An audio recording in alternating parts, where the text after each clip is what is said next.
Olá, queridos, eu sou a professora Joana Lúcia. Estamos aqui reunidos para mais uma videoaula do mundo do trabalho. E agora, pessoal, nessa unidade 4, nós vamos falar da representação do pensamento espacial, né? O pensamento espacial, para eu poder ter a minha localização, o meu pensamento com relação ao espaço, eu preciso de ler, entender e produzir mapas, tá? Então, essa unidade, ela vai trabalhar mais a cartografia e a localização, tá? Vamos lá.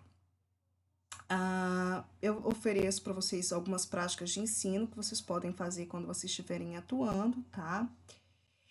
Essa prática de ensino vocês não vão fazer agora na SEAD, eu só passo quando nós estamos, né, na sala de aula mesmo, no contato ali, né, até mesmo para dinamizar. A cartografia é uma área da geografia que vai trabalhar a interpretação de mapas, de cartas, de planisfério, como é o mapa mundi, né, no papel. Segundo Almeida e Pacini, o mapa é uma representação codificada de um determinado espaço real. A informação é transmitida por meio de uma linguagem cartográfica, né? Dessa forma, ler mapa é o mesmo que dominar essa linguagem cartográfica. A cartografia ela se faz desde as grandes navegações, né? O rei de Portugal, Dom João, Dom João III, isso, e Dom João IV, ele pagava muito para que as pessoas fossem, né, navegar e criar mapas, né? E desde então os mapas, eles têm essa importância para nós, porque eles representam um desenho gráfico da realidade do espaço geográfico, né? Baseando na teoria de Piaget, desde que a criança, na idade do pensamento concreto, necessita agir para conseguir construir os conceitos e edificar os conhecimentos, ela sugere que se leve ao aluno, né, elaborar mapa para torná-lo eficaz. Ou seja, para Piaget, a criança ela só entende o que o professor fala quando ela toca, quando ela vê, quando ela faz o concreto acontecer. Né? Então, assim, na educação infantil, vocês podem estar pedindo para a criança, por exemplo, criar um mapa mostrando a casa dela, a rua dela e o que tem no entorno.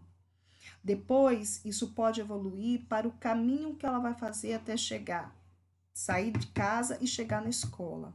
Né? Isso daí, ela já vai fazendo o desenho e depois ela pode criar legendas para poder ela associar o símbolo com o seu significado. Eu me lembro que quando meu filho estava na educação infantil, nós fizemos esse mapa inicial da casa e da rua. E eu tive a ideia de pegar diferentes linhas mesmo de costura, de crochê, de barbante, para representar a rua, o espaço da calçada. E ele foi colando os pedacinhos ao lado para poder chegar na escolinha e contar o que se tratava. Né? Então, isso é você fazer um trabalho de reconhecimento, né? Qual a função de mapa? Segundo Almeida e Pacini, um mapa ele serve tanto para investigar quanto para constatação de dados. Através dele, podemos compreender a distribuição dos espaços geográficos, haja vista que é a representação fiel da realidade, porém em proporção menor. Né? Para as autoras, ler mapa é um processo que começa com a decodificação e envolve algumas etapas metodológicas. Primeiro, observar o título do mapa. Né? O mapa fala de quê? É o mapa de Linhares, mas é o mapa o quê? Político? É o mapa turístico? De que fala esse mapa? Então, esse mapa tem que ter um título. Depois, procure saber qual o espaço representado e seus limites e suas proporções, né? O espaço representado aí se eu estou falando de nível de bairro, de município, ou até mesmo de estado, de Brasil ou de mundo. Então, quando a gente fala em mapa, a gente pensa que todo mapa é igual, mas não é. Na verdade, existem mapas, existem cartas, né? Existem diferenças entre essas representações. Uma orientação para leitura de mapa. A legenda, ela tem os seus signos, os seus símbolos, e o aluno precisa entender o que se trata. E precisa aprender a relacionar o que está na legenda com o que está no mapa.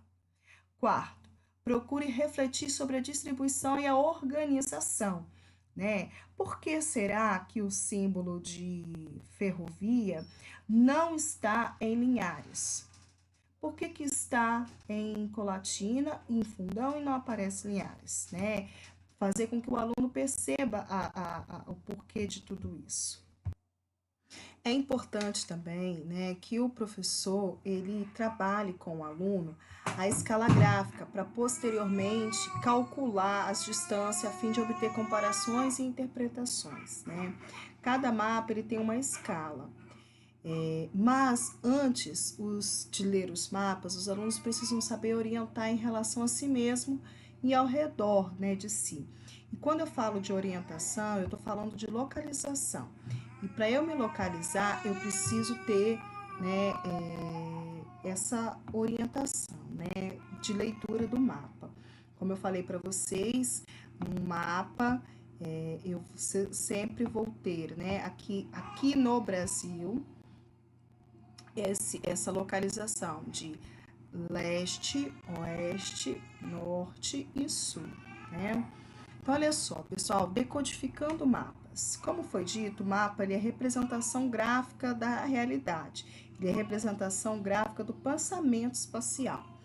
É uma redução, né, da realidade e é uma escala que estabelece quantas vezes o real sofreu uma redução. Então, uma escala de 1 para 100, desse 1 por 100, né? Significa que as medidas que estão ali, elas foram reduzidas 100 vezes. Cada centímetro do mapa equivale a 100 centímetros da realidade, né?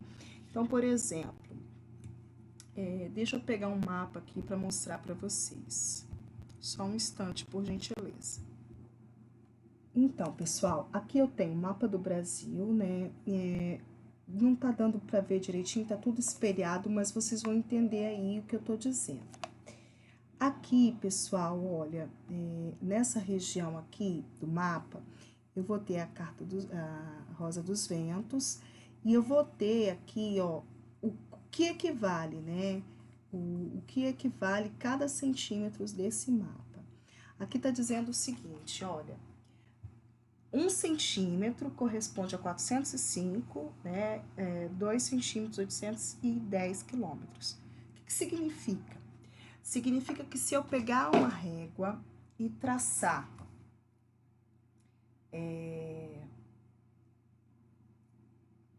pegar a régua e riscar da Bahia, do eixo aqui da Bahia, até até o limite de Mato Grosso com Bolívia, eu vou ter aí,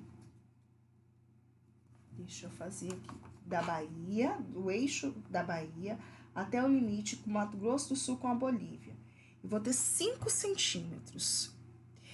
Significa que se eu pegar esses 5 centímetros entre Bahia, né, e a divisa de Mato Grosso com Bolívia, eu tenho 5 centímetros no mapa. Se eu pegasse esses 5 centímetros e multiplicasse por 405, seria 2.025 quilômetros de distância. Se eu pegar o Google Maps e for fazer esse distanciamento, eu vou perceber que é muito mais ou muito menos. Ora, mas por que dá diferença? Eu perguntei isso para um geógrafo. E ele me disse o seguinte, que o mapa verdadeiro, ele tem sim as proporções reais da realidade. Todavia, quando eles vão fazer a diagramação do livro, esse mapa, na maioria das vezes, é reduzido numa proporção diferente do original. E à medida que vai fazendo, né, as cópias para mandar, para encadernar esse livro, essa proporção vai ficando cada vez diferente. Então, hoje em dia, nos livros didáticos, se você pegar 1 centímetro da régua, não vai corresponder a esses 405 quilômetros que está aqui. Vai ser muito diferente. Na época que eu estudava, na 4ª, 5ª série, era exato. A gente conseguia mensurar a distância daqui, de Linhares para Vitória, só utilizando o mapa. Hoje em dia, a gente não consegue fazer isso. Aí você pode falar assim, mas a gente não precisa, o Google Maps já faz isso. Mas era interessante que isso pudesse permanecer, porque antigamente isso permanecia de forma exata.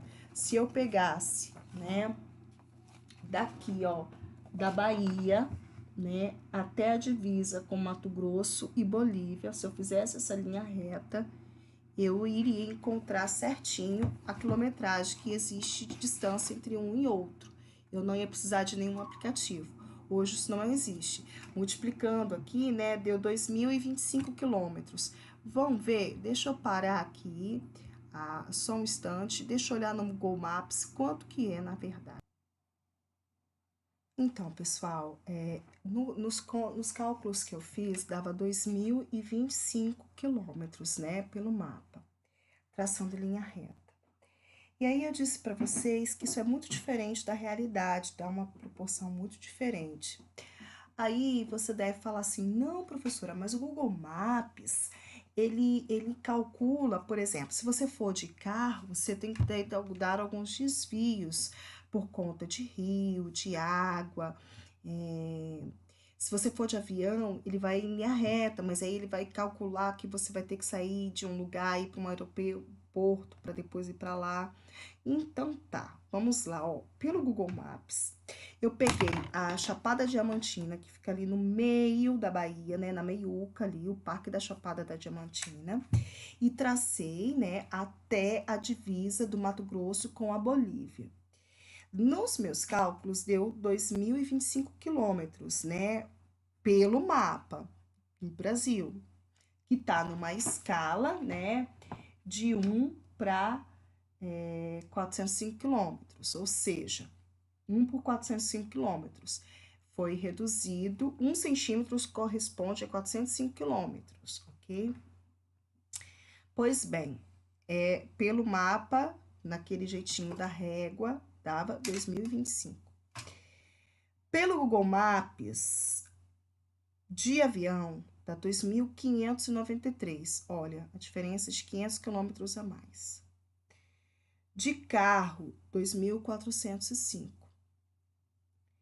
E a pé, se fosse para a pessoa fazer a pé, 2.376.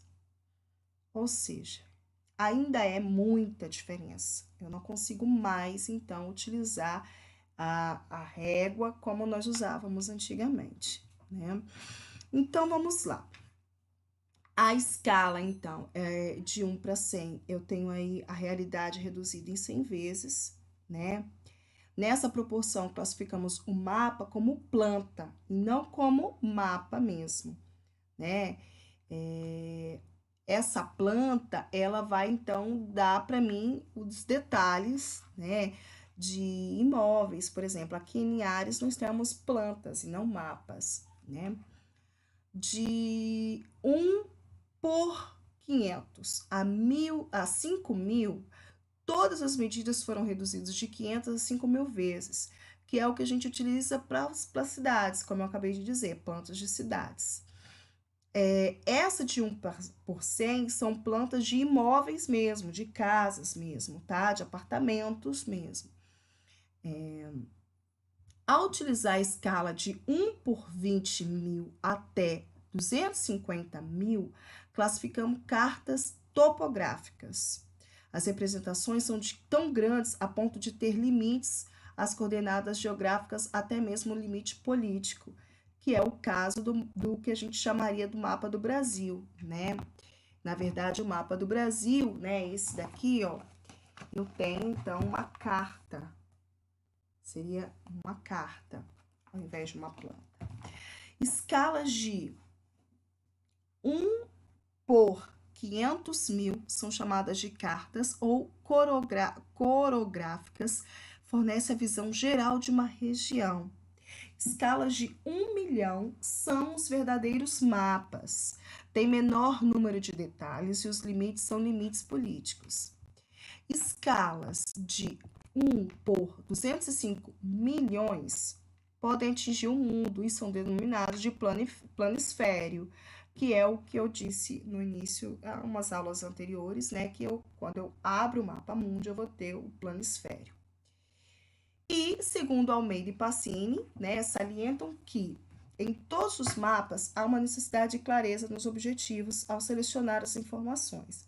Deve-se buscar as generalizações, mas sem perder as informações importantes. Esse mínimo de informações sobre técnicas de mapeamento são necessárias para o leitor ter uma boa leitura do mapa, né? Eu peço para os alunos criarem um mapa e os alunos são obrigados a fazer um mapa para outro grupo. E aí eles vão caçar o tesouro, né? E pôr em prática norte, sul, leste, oeste. É bem legal. E a gente vai trabalhar as crianças como? Com mapa de forma lúdica.